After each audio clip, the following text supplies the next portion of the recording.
Ya, kenapa dalam kehidupan ini ada musibah? Itulah yang pengen saya bongkar pada waktu yang singkat di antara maghrib dan isya, dan saya tidak tahu mau ngomong apa. Takdir saya begini, Yai Habib, lebih baik saya mati. Masya Allah. Tuh, ada yang biasa begitu. Terus saya mau jawabnya gimana ya? Ini ilmu, tolong nanti di share ya. Biasanya saya bilang jangan di share, tapi kalau ini tolong di share. Allahumma salli wa sallim ala sayyidina Muhammadin wa ala ali sayyidina Muhammad.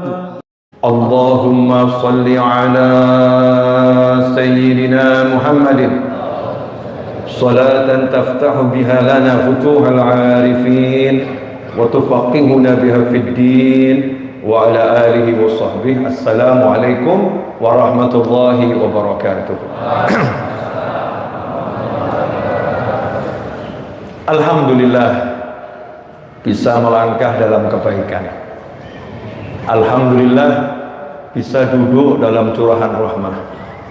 Alhamdulillah bisa menambah amal kebajikan untuk menghapuskan dosa-dosa yang kita lakukan.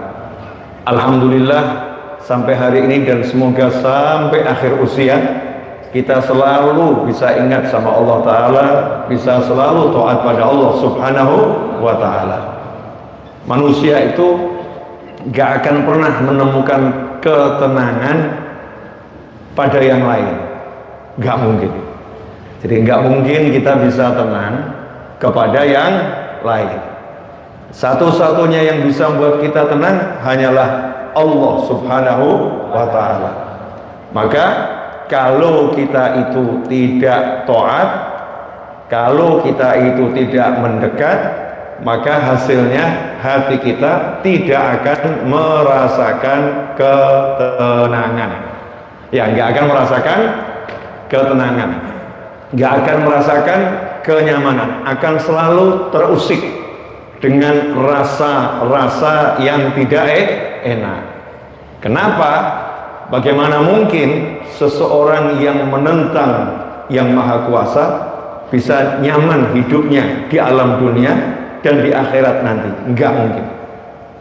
Ya, mungkin zahirnya tampak nyantai, mungkin lahiriahnya tampak nyaman, tapi nggak ada yang tahu saat dia sendiri sebetulnya apa yang berkecamuk dalam jiwa dan pikirnya. Nggak mungkin merasakan ketenangan. Kenapa?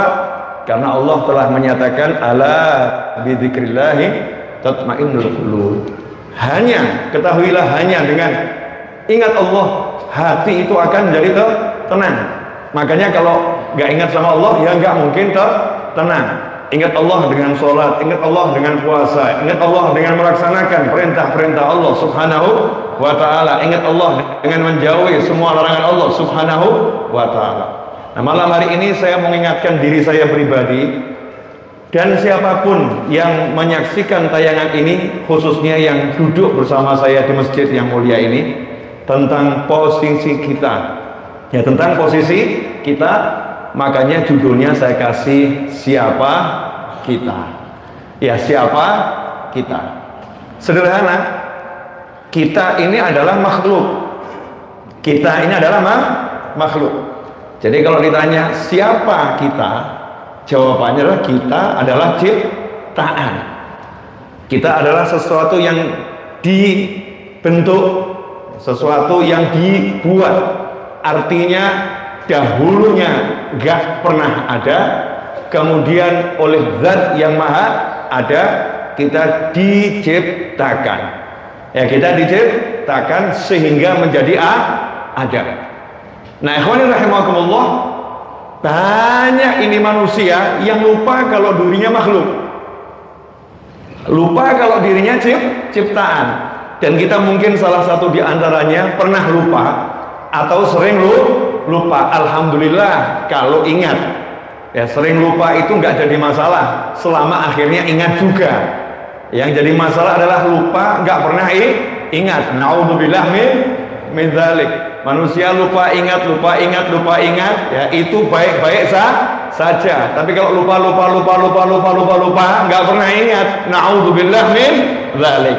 Tentunya yang terbaik adalah yang ingat, selalu ingat. Kalau selalu ingat, maka itulah posisi yang terbaik, yang termulia. Kita adalah ciptaan, kita adalah makhluk. Nah, akhir-akhir ini kita sering mendengar atau melihat berita tidak enak. Ya, berita tidak enak. Berita tidak menyenangkan karena kejadiannya massal. Sebetulnya tiap hari ada kejadian tidak menyenangkan. Tapi karena jumlahnya nggak massal, maka orang nggak sadar.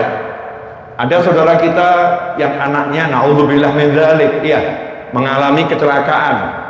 Kemudian anaknya meninggal dunia. Mungkin satu Indonesia nggak ada yang tahu, tapi sang ibu dan sang ayah merasakan derita, luka, kehilangan anak yang luar biasa. Ada lagi misalnya seorang suami yang istrinya ketika melahirkan anak tercinta, kemudian istrinya meninggal dunia. Bagi sang suami ini adalah derita dan luka yang sangat menyayat hati. Tapi yang tahu hanya suami dan keluarganya. Satu Indonesia nggak merasakannya, tidak merasakannya. Kenapa? Karena yang mengalami hanya satu orang, satu keluarga, dan lain sebagainya. Apa yang ingin saya sampaikan? Sebetulnya yang namanya terjadi musibah itu bukan karena gempa bumi, bukan karena air laut yang pasang dan tsunami, bukan karena gunung yang kemudian mengeluarkan lahar dan kawan-kawannya. Sebetulnya yang namanya musibah itu terjadi setiap hari dan setiap saat, hanya saja korbannya itu berbeda-beda. Ada seorang ayah, ada seorang ibu, ada seorang anak, ya, ada seorang kakak, ada seorang adik, ya, ada sesama. Bahkan orang yang nggak punya kakak, nggak punya adik, udah nggak punya orang tua, nggak ada yang kenal, dia pun mengalami musibah. Kenapa dalam kehidupan ini ada musibah? Ya, kenapa dalam kehidupan ini ada musibah? Itulah yang pengen saya bongkar pada waktu yang singkat di antara maghrib dan isya, dan saya tidak tahu mau ngomong apa. Ya, dan saya nggak tahu mau ngomong apa. Intinya musibah itu nggak enak gitu loh ya. Jadi jangan pernah ada orang kena musibah kamu salah-salahkan. Jangan ada orang kena musibah kemudian kamu hina-hinakan. Jangan ada orang kena musibah terus kamu caci maki. Udah nggak enak kamu caci maki. Mana peranmu? Selain mencaci, memaki, menghina dan lain sebagainya. Orang punya masalah itu ditolong, bukan dihina. Orang punya masalah itu disolusikan, bukan dicaci maki. Orang sedang kena musibah itu dihibur, ya, bukan kemudian jiwanya justru disakiti. Ini bukan sikap yang diajarkan oleh Allah Subhanahu wa ta'ala. Maka selalu dikatakan kalau ada mukmin mengalami hal yang gak enak, siapa yang menyelesaikan masalahnya, maka Allah akan selesaikan masalahnya yang gak enak di dunia dan di akhirat. Itu selalu yang diajarkan oleh Nabi Muhammad sallallahu alaihi wasallam. Maka kalau ada orang yang meninggal karena tenggelam, jangan katakan orang ini begini, orang ini begini. Enggak usah urus semua itu. Tugas semua adalah menghibur keluarganya yang ditinggalkan. Kalau ada orang kecelakaan, jangan kamu mengatakan, oh ini ketabrak emang karena kebut-kebutan. Jangan semacam itu. Orang ini terluka butuh diobati. Tugasmu adalah membantu pengobatan. Gak usah menilai apa yang terjadi pada manusia tersebut. Kenapa? Kamu adalah makhluk, kamu adalah ciptaan, kamu bukan Tuhan. Kamu gak punya tolak ukur yang benar untuk mengukur setiap peristiwa yang terjadi dalam kehidupan. Maka tugasmu adalah menjalankan yang diajarkan oleh Allah Subhanahu wa ta'ala melalui lisan Nabi Muhammad sallallahu alaihi wasallam. Kalau memang kamu melihat seseorang itu mendapatkan musibah lantaran dosa-dosanya, tugasmu adalah memintakan ampun kepada Allah Subhanahu wa ta'ala atas dosanya dan membantu dia atas derita yang dia alami, yang dia rasakan. Bukan mencaci, bukan memaki, bukan menghina dan lain sebagainya. Nah, seringkali ini muncul kelompok-kelompok yang menghina, mencaci, memaki tapi gak ngasih solusi. Contoh ya Bu, ibu masak di dapur, ini contoh. Masak di dapur pakai pisau, namanya masak, pakai pisau. Kemudian ibu mulai mengiris-iris bawang putih atau bawang merah. Kemudian tangan ibu keiris, terluka, keluar darah. Suami melihat, mengatakan, rasain. Memang pantas tanganmu keluar darah, pantas. Karena kamu tadi pagi aku mintain tolong buatkan kopi, tapi kamu nggak mau, maka sama Allah dihukum. Tanganmu itu sobek, tanganmu terluka. Masih untung cuman segitu. Saya mau nanya, suami model begini enaknya diapakan? Para suami jangan komentar ya, ini yang boleh komentar istri. Kira-kira enaknya diapakan suami model begini?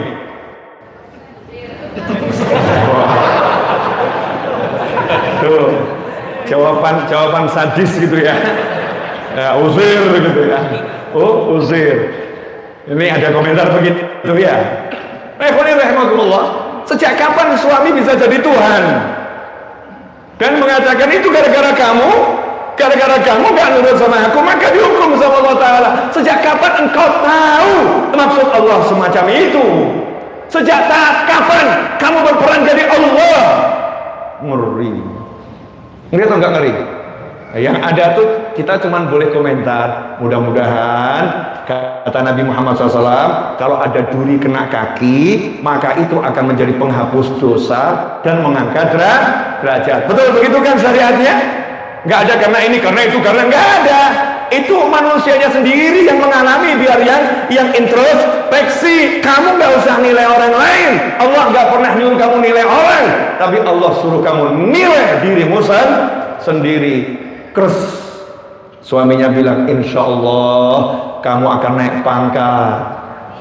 Amin. Insya Allah kalau kamu sabar kamu dapat surga. Istri bilang apa? Amin. Terus suaminya ambil obat gitu ya. Nanti kalau saya sebutkan namanya kan jadi iklan. Sementara saya nggak dibayar gitu kan ya. Nanti yang lain jadi iri kan, obat untuk membersihkan luka dan lain sebagainya. Istrinya nanti akan berkata, Mas, makasih ya supportnya. Tapi ini kelihatannya karena aku tadi pagi nggak buatin kamu kopi. Nah, ini istri yang begini, ini dikasih hadiah apa ini? Kecupan di kening, I love you. Jadinya benar gitu, jadinya benar karena yang berkata yang mengalami. Kita nggak boleh kita menilai orang lain. Ini ngeri nih, musibah apapun itu ya, musibah apapun. Suami naik motor, berangkat kerja, di tengah jalan bannya pecah, kemudian jatuh, kakinya patah, masuk rumah sakit. Istrinya ditelepon. Istrinya berangkat ke rumah sakit, sampai rumah sakit ketemu suami, langsung mengatakan, makanya jadi suami itu yang benar, yang sayang sama istri. Karena kamu tadi pagi aku minta uang dikit saja, kamu marah-marah, hasilnya kamu dimarah sama Allah Ta'ala. Saya mau nanya, istri model begini diapain? Tolong dong, jangan komentar. Jangan mewakili oknum suami komentar. Ini kan salah gitu ya. Kita nih makhluk, kita ciptaan, bukan Tuhan. Jangan berperan jadi Tuhan, ngeri. Ini akhir-akhir ini kita jadi manusia ini seringkali sok jadi Tuhan. Berperan jadi Tuhan kan mengerikan luar biasa. Istrinya datang nih, coba nih, istri yang udah belajar di MRBC. Masya Allah, ibu berarti kan ya. Tapi insya Allah suaminya nggak ngambil begini.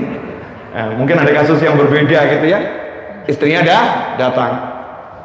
Kemudian lihat wajah suaminya, mengatakan, Alhamdulillah Mas, kamu selamat.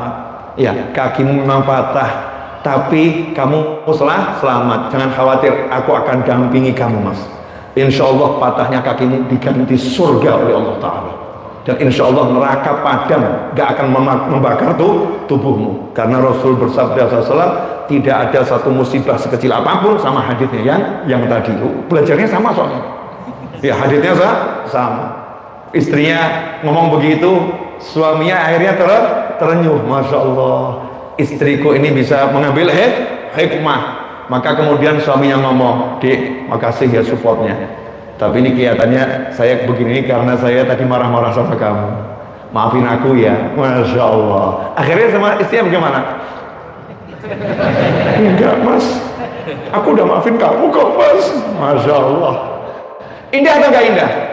Indah. Jangan berperan jadi Tuhan.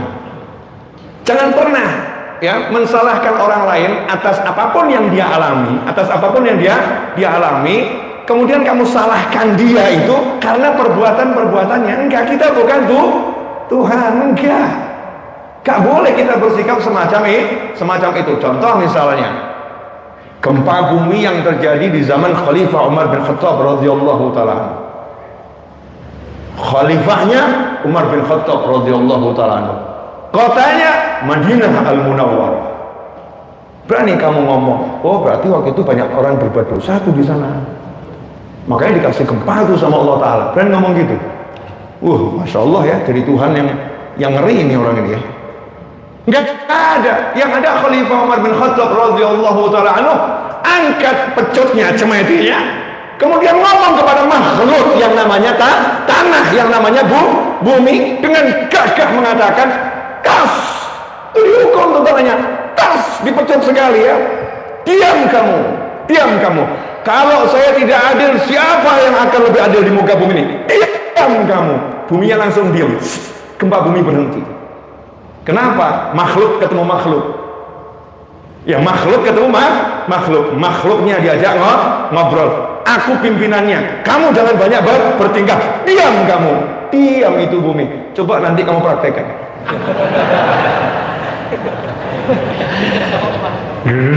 Diam kamu. Tambah keras gitu ya. Tambah keras. Karena kita siapa gitu ya. Kalau ini kan khalifah, seorang wali Allah, sahabat utama Nabi Muhammad sallallahu alaihi wasallam, salah satu yang dikasih kabar gembira masuk surga, orangnya masih hidup di alam dunia, radhiyallahu taala anhu. Artinya apa? Musibah ini ya betul, memang dosa itu bisa menjadi ujian buat seseorang dan menghapuskan dosanya. Dosa itu bisa menjadi azab yang disegerakan di alam dunia agar gak kena azab di alam akhirat untuk orang yang beriman. Untuk orang yang beriman setiap musibah itu begitu sifatnya, menghapus dosa, naikkan pangkat, menghapus dosa, naikkan pangkat. Gak ada orang beriman dikasih musibah itu azab dari Allah Ta'ala. Gak ada orang beriman begitu. Orang beriman bukan azab namanya, tapi apa? Penghapus dosa. Dihapuskan dosanya biar nanti di akhirat gak kena azab. Atau akhiratnya harus keras azabnya, dikasih DP dulu di dunia sedikit. Biar apa? Nanti di akhirat gak terlampau keras. Nanti dilanjutkan siksa kubur. Ya, siksa kubur dihabiskan, nanti gak masuk neraka. Akhirnya masuk surganya Allah Subhanahu wa ta'ala. Itu syariat. Maka kita nggak boleh menghakimi siapapun dengan nafsu, menghakimi siapapun dengan akal, menghakimi siapapun dengan diri kita, tapi harus pakai ilmunya Allah Subhanahu wa ta'ala. Itu tadi contoh ya tentang kejadian musibah yang terjadi di sana dan di sini. Nah, sekarang posisi kita makhluk ciptaan. Makhluk ini kira-kira punya kekuatan nggak? Ini apa ini? Ya, tisu orang bilang ya. Orang bilang tisu. Tisu ini kuat atau lemah? Lemah. Karena ini dibuat oleh manusia dari bahan-bahan yang disediakan oleh Allah Subhanahu wa ta'ala, dan ilmunya Allah yang kasih, idenya Allah yang kasih. Lemah itu juga. Gak punya kekuatan. Kita ini jauh lebih lemah dari tisu ini. Gak punya apa-apa, gak bisa apa-apa. Itu manusia lemah. Di tangan Allah Ta'ala, terserah sama Allah mau dibeginikan, terserah sama Allah mau dibeginikan, terserah sama Allah mau diapakan, terserah. Kenapa? Kamu miliknya Allah, kita ini miliknya Allah. Maka nggak boleh protes dengan apapun keputusan Allah. Siapa kamu? Tisu mau protes sama saya? Mau saya buat misalnya begini, boleh nggak? Oh maaf ya, contoh jorok. Mau saya buat begini? Boleh nggak? Boleh. Mau saya buat begini? Boleh nggak? Boleh. Mau saya buat begini? Kan agak dramatis itu. Boleh nggak? Boleh. Mau saya buat dia untuk sebagai alas Al-Quran, biar Al-Qurannya nggak kena kotoran, boleh nggak? Boleh. Ini pangkatnya tisunya beda-beda ya. Pembersih hidung, pembersih telinga, pembersih mulut, pembersih air mata. Yang satu alas Al-Quran. Siapa yang naruh? Saya kan. Karena tisu ini milik saya. Boleh nggak tisu ini protes? Kenapa saya dibuat bersihin hidung? Kenapa saya nggak jadi alas Al-Quran? Boleh nggak protes begitu? Nggak boleh. Kenapa? Makhluk ciptaan. Jadi tugas kita itu apapun takdirnya Allah, ridha, selalu rela, ya, selalu ikhlas. Allah kasih ujian model apapun, tapi jangan ngomong begini. Nah, ini yang suka salah. Memang takdirku orang miskin. Memang takdirku ini selalu kena musibah. Memang takdirku ini selalu dibuang. Memang takdirku ini ya nggak layak masuk surga. Naudzubillah min dzalik. Emang kamu Tuhan? Emang yang ngomong begitu Tuhan? Jadi udah ngerti takdirnya itu neraka. Udah ngerti takdirnya itu akan terus kena musibah. Udah ngerti kalau takdirmu akan sakit terus. Udah ngerti kalau takdirmu akan dibuang. Udah ngerti maksud Tuhanmu? Enggak. Kita nggak boleh berperan jadi Tuhan. Terus gimana? Jadi makhluk. Maka ketika Allah memberi kamu sakit, kamu nggak boleh berkata takdirku memang sakit-sakit terus. Tapi ingatlah petunjuk Allah Subhanahu wa taala, idza ahabba abdan ibtalah. Kalau Allah itu cinta pada seorang hamba, Allah akan selalu memberinya ujian. Maka begitu kamu diuji terus, kamu akan bahagia selama kamu taat, selama kamu itu ikuti aturan Allah, selama jalanmu benar. Tapi kamu sakit jatuh, tersenyumlah dan katakan, aku kekasih Allah Ta'ala. Enak atau enggak enak? Enak bukan? Memang takdir saya begini, Kiai Habib, lebih baik saya mati. Masya Allah. Tuh ada yang biasa begitu. Terus saya mau jawabnya gimana ya? Mudah-mudahan menyaksikan tayangan ini. Iya, karena dijawab pakai WA juga repot. Ya, juga repot. Kita ini makhluk, itu makhluk. Tugas kita menjalankan apa yang diatur oleh Allah Subhanahu wa taala. Nanti enak, nggak mungkin nggak enak. Ikhwani rahimakumullah. Ini kalau seseorang mendapatkan ujian, ya.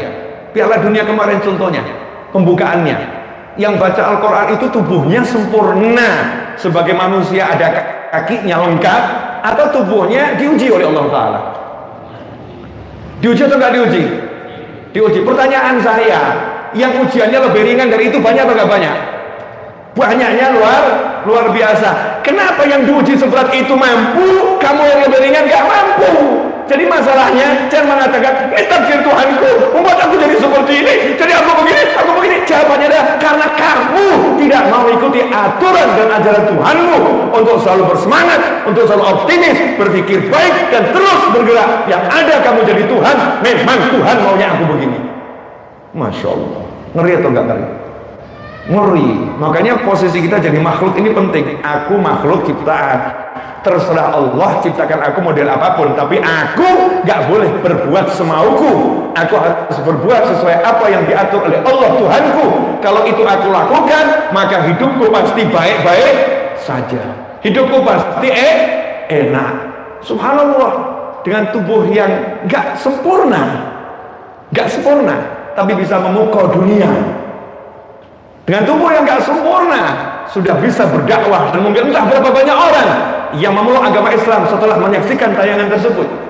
Dan udah berapa banyak muslim yang akhirnya tersadarkan untuk lebih mencintai Al-Quran setelah melihat tayangan tersebut, dan seterusnya. Dengan tubuh yang tidak sesempurna kita. Ikhwani rahimakumullah. Jadi jangan pernah bergaya jadi Tuhan, karena hanya Allah yang bisa menilai Allah. Hanya Allah yang bisa menilai Allah. Karena itu, ini ilmu, tolong nanti di-share ya. Biasanya saya bilang jangan di-share, tapi kalau yang ini tolong di-share. Dan kalau toh nanti sudah di-share ya, mungkin banyak juga yang nggak paham. Nggak apa-apa, nggak paham, bantu aja share. Nah, siapa tahu nanti di antara yang terima share itu ada yang diberi paham, kita dapat pahalanya. Ya, kita dapat pahalanya.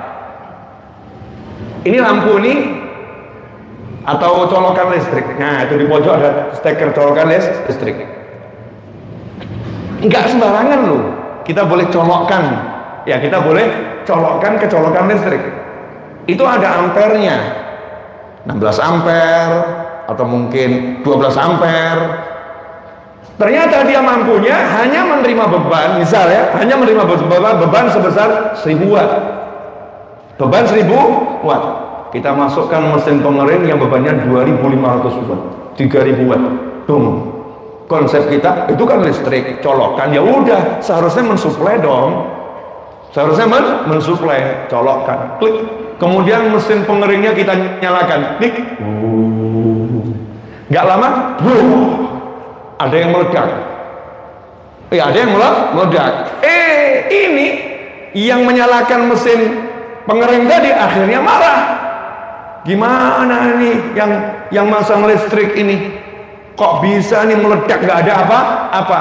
Datanglah ahlinya, kemudian dilihat dan mengatakan, mohon maaf, ya mohon maaf, kesalahan bukan pada mesinnya, kesalahan juga bukan pada yang membuat instalasi listriknya, kesalahan kepada Anda yang tidak pernah paham bahwasanya semua ini ada kapasitasnya, ini melebihi kapasitas sehingga dia meledak. Otakmu dan otakku, mohon maaf saya pakai bahasamu dan ku, produk keras ngomongnya ya. Otakmu dan otakku, hatiku dan hatimu, fikirku dan fikirmu sama Allah Ta'ala itu dilimit. Sama Allah Ta'ala dilimit. Ada limitnya. Contoh, penglihatan. Boleh ya? Penglihatan kita, ada limitnya enggak? Ada. Dilimit. Nggak bisa melihat bakteri-bakteri yang ada di minuman. Bisa nggak? Nggak bisa. Allah kasih ilmu untuk membukanya biar bisa lebih besar. Siapa yang dikasih ilmu? Para dokter. Kenapa dokter dikasih ilmu? Karena dokter kalau melihat apa yang dilimit sama Allah Ta'ala, dokter punya ilmunya sehingga nggak kaget. Dokter paham apa yang dia lihat, maka dikasih mikroskop. Begitu dipakai mikroskop, dilihat air ini ternyata bakteri macam-macam kelihatan. Seandainya mata kita nggak dilimit, mampukah kita minum? Jangankan minum, lihat wajah suami sama istri bingung. Ada apa itu di wajahnya? Ada apa? Mengerikan, seperti monster ya. Karena di sini ketempelan bakteri macam-macam. Tapi sama Allah Ta'ala dilimit. Allah limit ini untuk apa? Untuk kebaikan kita semua. Nah kalau kita enggak yang melebihi limit, yang ada stres, nggak kuat. Ini baru mata, mata. Hidung dilimit sama Allah Ta'ala, nggak semuanya bisa dicium oleh hidung kita. Dan hidung ini sama Allah Ta'ala dikasih batasan. Kalau dia berinteraksi sekian lama, maka aromanya akan hilang. Betul? Sehingga orang yang berinteraksi dengan sampah itu gak merasakan aroma sampah. Tapi kita yang gak pernah interaksi dengan sampah, jalan sebentar mungkin mau pingsan. Aromanya luar biasa. Tapi saudara-saudara kita yang bertugas bersihkan sampah, nyantai-nyantai saja. Kenapa? Hidungnya sudah terbiasa. Ini ciptaannya Allah Azza wa Jalla. Indah, sempurnanya luar biasa. Nah termasuk otak sama hati kita dilimit. Satu kalimat, jangan pernah meneliti Tuhanmu. Telitilah dirimu. Ciptaannya Allah kamu teliti, Allahnya jangan pernah kamu teliti. Begitu mencoba meneliti Allah Ta'ala, lupa kapasitasnya, lupa siapa dirinya, hasilnya gleb. Pernah nggak naik mobil dengan kecepatan tinggi? Ya, saya pernah mencoba saja ya, mencoba saja, penasaran gitu, mencoba saja. Dulu belum ada aturan-aturan itu belum. Ya, dulu ya, saya pernah mencoba. Kira-kira kalau melewati batasnya maksimal mobil, kalau misalnya Alphard Velfire maksimal 180, betul ya? Kemudian kita lewat dari itu, yang terjadi apa? Saya pengen tahu gitu ya, yang terjadi apa? Ini yang buat mobil ini, dia buat sistemnya bagaimana? Pengen ngerti saya. Dulunya saya kira awal wah nanti mesinnya jebol, wah begitu ya. Awalnya begitu.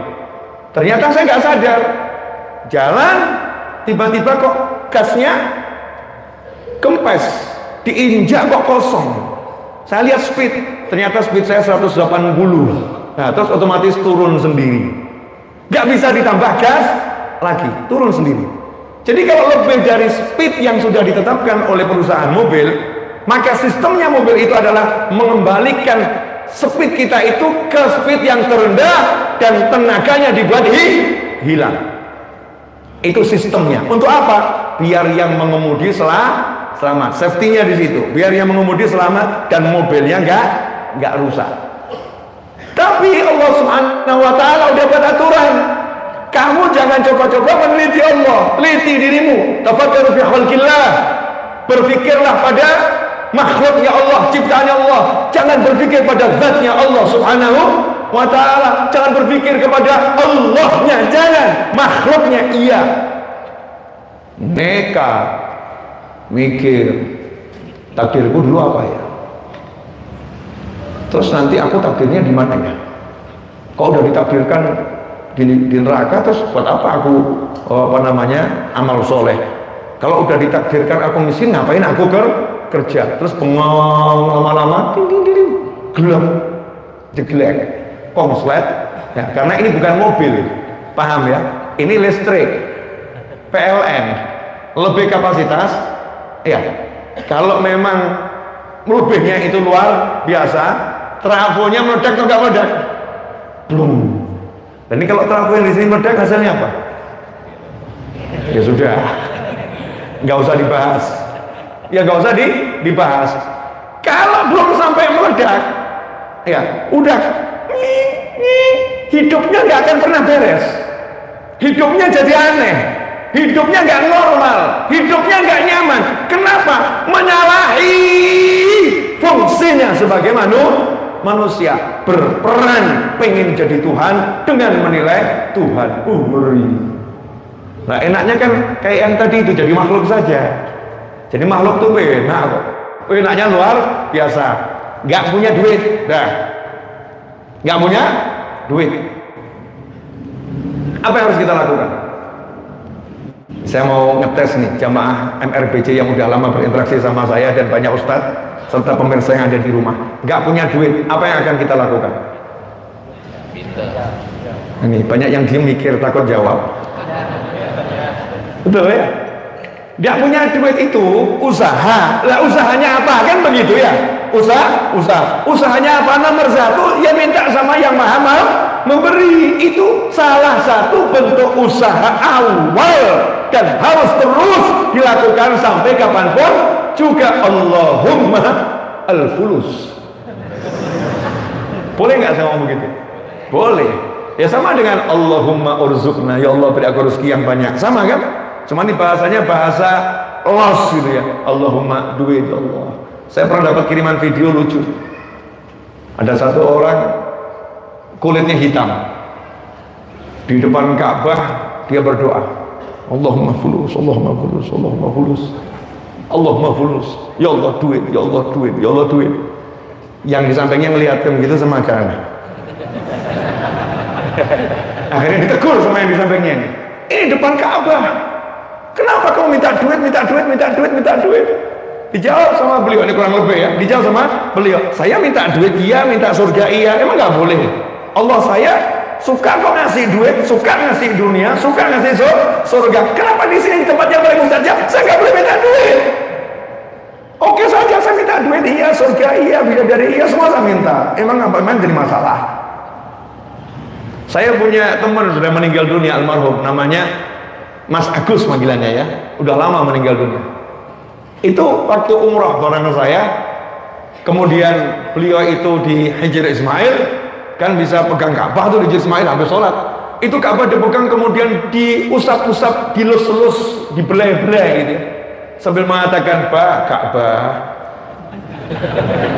Bah Ka'bah, kamu kan dekat sama Allah, kamu didatangin semua orang. Kalau aku nih Bah, dosanya banyak. Kalau kamu ini termasuk ciptaan Allah yang baik, yang didatangi semua orang. dan dekat sama Allah Ta'ala. Jadi tolong ya Bah, mintakan sama Allah agar guruku nih Habib Novel hutang-hutangnya lunas, dapat rezeki dari segala arah, nggak ada masalah gitu ya. Ya saya lihat itu ya terenyuh ya sama ketawa gitu ya, terenyuh sama ketawa. Ya itu caranya emang begitu. Nah kamu emangnya mau minta sama siapa? Usaha, minta sama kerja, minta sama kantor, minta sama manusia, minta sama bosmu, minta sama rekanmu. Yang ada kecewa dan kecewa dan kecewa dan kecewa. Mintalah sama Allah Ta'ala, minta sama Allah. Itu nomor satu. Nomor dua baru mikir yang lain. Jual apa enaknya ya? Boleh kan ya? Boleh nggak? Boleh, yang punya aset banyak. Udah deh, itu apartemen yang di pojok sana 5 jual dulu. Oh kaya, tapi nggak punya duit, punyanya aset. Lah aneh kadang ini, duit nggak punya, aset banyak, bingung dan berkata, orang di duit aku, saya nggak punya duit, hidup kok begini. Temennya akhirnya mencibir, lah itu motormu ada 20, mobil 10, itu apa bukan duit, dolar gitu. Jual, ternyata bukan nggak punya duit, tapi al-belitu wal bakhilu. Ya, pelit dan bakhil pada diri sendiri. Usaha lainnya apa itu? Karena udah minta sama Allah Ta'ala, Allah ngajarin, bergeraklah. Kamu bergerak nanti barokah. Dia keluar dari rumah itu udah dengan petunjuknya Allah. Allah suruh saya cari yang halal. Allah suruh saya bergerak. Ya udah saya bergerak semampu kita, semampu dan semaksimal mungkin. Nanti diselesaikan sama Allah Ta'ala. Jangan nanya caranya. Kita ini makhluk. Yang nyelesain adalah Khalik, Allah Subhanahu wa Ta'ala. Artinya apa? Jangan berperan jadi Tuhan. Ini contohnya, orang berperan jadi Tuhan. Dan saya ketemu banyak yang model begini. Ya, saya ketemu banyak model begini. Contoh ya, saya ngomong sama seseorang, kamu insya Allah tahun ini berangkat umroh ya. Ya, kalau yang normal kan amin ya. Nah, ini lagi nggak normal orangnya. Bayar kontra aja nggak mampu, suruh berangkat umroh tahun ini. Dari mana? Saya mau nanya, saat dia ngomong begitu, dia lihat Allah atau lihat dirinya? Lihat dirinya. Berarti dia lagi berperan jadi Tuhan dalam tanda kutip. Ngeri atau enggak ngeri? Ngeri. Seharusnya bagaimana? Amin. Betul kan ya? Insya Allah Beb doain. Sekalian Beb tambahin rumah lunas, punya rumah juga Beb ya, Masya Allah. Nambah aja sekalian mintanya gitu loh ya. Ini namanya orang yang tidak berperan jadi Tuhan. Enak, selalu positif. Ada orang ya, udah lama dia itu nganggur. Udah lama dia nganggur. Ketemu satu ustadz ini kan omongannya positif dia. Makanya kadang-kadang itu ada oknum jamaah yang mencibir. Ya emang ngomong enak. Ya emang ngomong enak. Tapi kalau yang jalanin gimana? Ada yang suka kadang begitu ya. Ada lagi yang mencibir, kamu kebanyakan lihat pengajian sih, jadinya begini. Kebanyakan kamu dengar ceramahnya Habib Novel, jadinya begini. Ada yang model begitu? Mungkin ada ini oknum ya, yang semacam itu. Yang satu ini dibilang sama si Ustaz, insya Allah tahun ini kamu beli rumah. Mestinya apa? Amin gitu ya, MRBJ ya, amin. Kebanyakan nonton yang nggak perlu ditonton, kebanyakan kumpul sama orang-orang nggak perlu dikumpulin. Yang ada adalah hitungan kalkulator. Bib, mohon maaf Bib, rumah itu saya udah cek ya. Yang paling murah itu Bib, kalau di wilayah sini sekian. Kalau yang agak murah di pedalaman di pelosok sana Bib, ya itu agak murah. Tanah juga murah Bib. Tapi nggak mungkin beli di sana. Ya beli di sini ya Bib ya, sekian. Beb, 100 juta itu udah paling murah, tipe yang paling minim layak saya huni. 100 juta. Dari mana Beb uang 1 juta saya Beb? Saya ini nganggur. Kalau tahu saya jadi karyawan, gaji saya sekian. Beb tolong tuh Beb, kalau ngasih doa itu yang masuk akal gitu. Beb kalau doain saya yang masuk akal gitu loh. Saya mau nanya, ini Tuhannya siapa sih? Saya mau nanya, Tuhannya siapa? Yang ngasih itu siapa? Allah. Lah Allah kalau ngasih itu semau-mau Allah atau semau kita? Semau-mau Allah Subhanahu wa Ta'ala. Itu contoh. Ya paling enak itu kan contoh dari Al-Quran. Ya contoh dari Al-Quran. Sayyidatuna, jangan perempuan lagi nih contohnya. Ya ganti yang lain. Nah, semut deh. Semut ada di atas gunung. Semut ada di atas gunung. Atau semut di bawah gunung ya. Semut ada di bawah gunung. Nabi Sulaiman ada di atas gunung.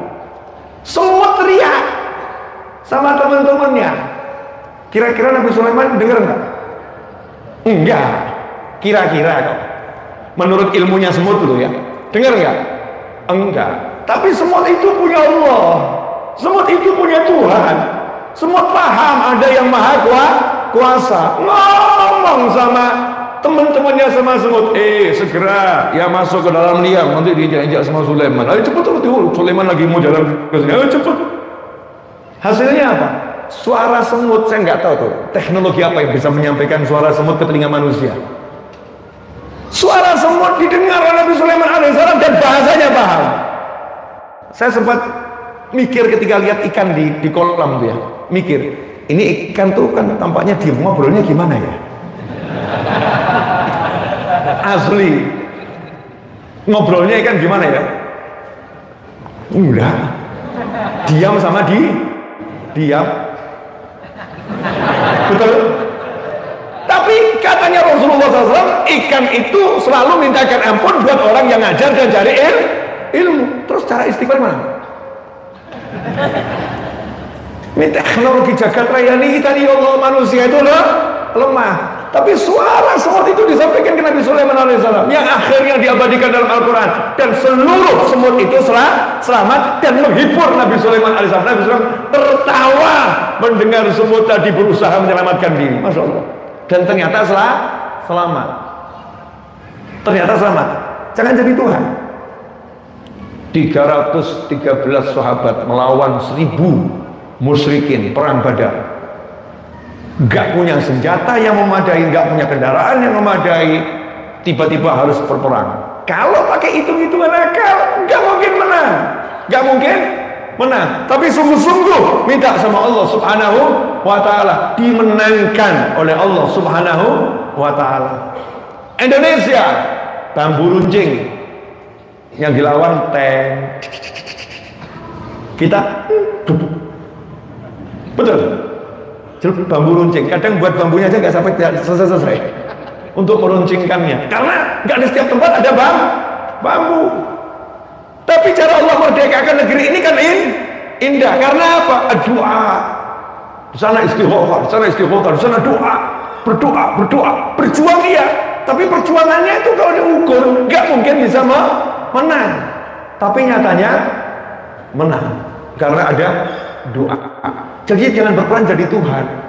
Beb, kalau doain saya kok nggak masuk akal, mestinya tingkatkan aja. Beb, nanggung Beb. Masa saya didoain cuman beli rumah sekalian istri gitu loh Beb. Oh, rumah nggak ada istrinya kan ya rasanya kurang enak Beb. Nanti anaknya lucu-lucu ya Beb ya gitu. Terus ada rumah Beb, nggak ada mobilnya kan nanggung Beb. Sekalian rumah yang ada mobilnya, dan mobilnya tolong garasinya yang besar ya Beb ya, biar bisa diisi banyak Beb. Masya Allah, saya kalau ketemu orang model begini seneng, walaupun gak masuk akal gitu. Karena orang hidup ini gak usah mikir akal, tapi iman, dan bergeraklah. Kalau belum Allah wujudkan pada dirimu, Allah akan wujudkan pada anakmu, Allah akan wujudkan pada cicitmu, Allah akan wujudkan pada keturunan, terus semacam itu, dan kamu tetap akan dikasih. Paling sedikit lah rasa bahagia apapun, yang semangat yang luar biasa, sehingga hidupnya berenergi, hidupnya itu indah. Jelas semuanya? Alhamdulillah. Biasanya ada peringatan masuk waktu. Oh iya betul ya. Saya kok feelingnya kerasa ini mau diingatkan gitu ya. Alhamdulillah ada itu mundur gitu ya. Itu mundur. Ikhwani rahimakumullah. Itu pesan saya untuk diri saya dan antum semuanya. Jangan berperan jadi Tuhan. Kita adalah makhluk. Nah makhluk itu enak. Gimana? Terpleset boleh, jatuh boleh kan jatuh? Boleh, terpleset boleh, tapi berusaha jangan sampai jatuh, jangan sampai terpleset. Nah kalau udah jatuh gimana? Ya bangun. Gitu aja kok repot. Jalan lagi kalau perlu lari. Wah, lari. Drosor, bangun, lari lagi. Jangan kemudian terpleset, jatuh terus duduk merenung. Nasib memang begini. Aku nggak layak jadi juara, aku nggak pantas. Masya Allah, ini udah kena tipu daya iblis, tipu daya setan. Makanya untuk menutup kajian malam hari ini, yang pertama, jangan pernah menghakimi siapapun dengan pikiran-pikiran kita, dan jangan pernah persalahkan siapapun atas musibah yang dia alami.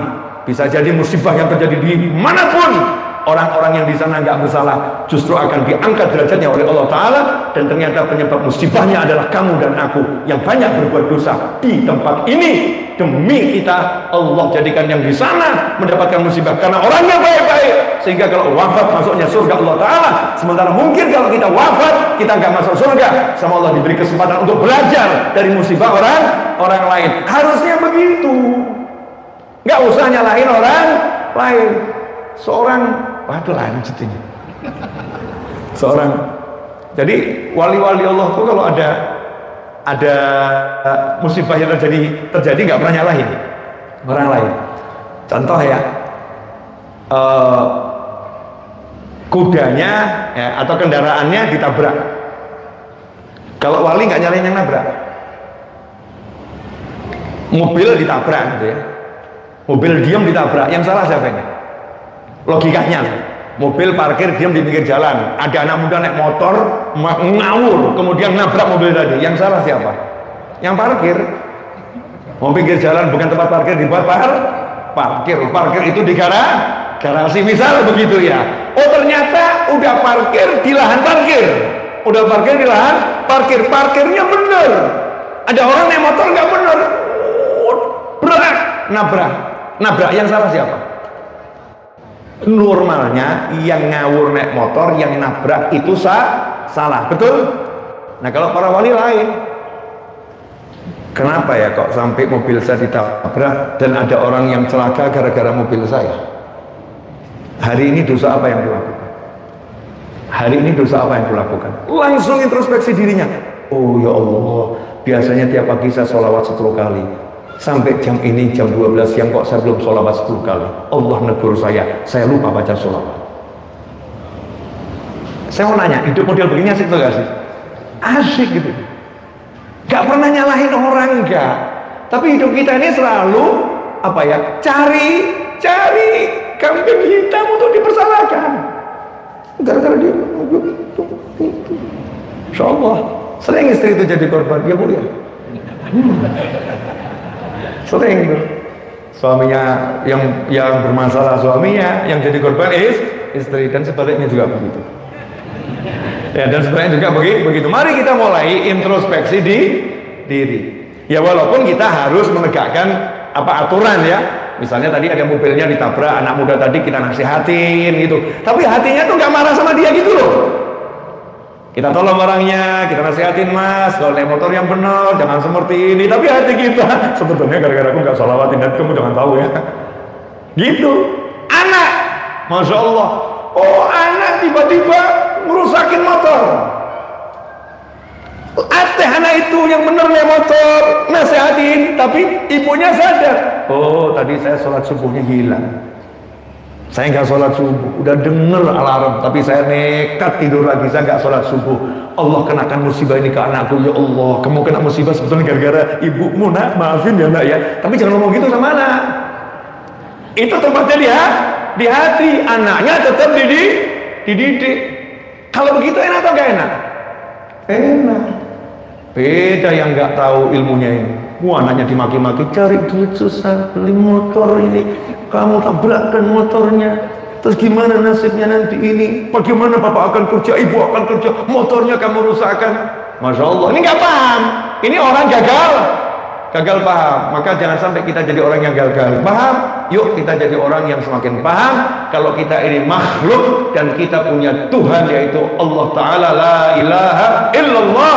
Ikuti aturan Allah yang sudah dijelaskan lewat utusannya, yaitu Muhammadun Rasulullah SAW. Maka hidup kita akan selamat insya Allah sampai jannahnya Allah Subhanahu wa Ta'ala. asyraqal badru alaina wa ikhtafa badru tamami mithla husni ma ra'ayna fil iraqain wa syami rabbi faj'al mujtama'na ghayata husnul khitami wa'tina ma qad sa'alna min atayakal jisami wa akrimil arwaha minna biliqa khairil anami wa ablighil mukhtar anna min salatin wa salami wa sallallahu ala sayyidina Muhammadin wa alihi wasallam walhamdulillahi rabbil alamin. Kurang lebih mohon maaf. Wassalamualaikum warahmatullahi wabarakatuh.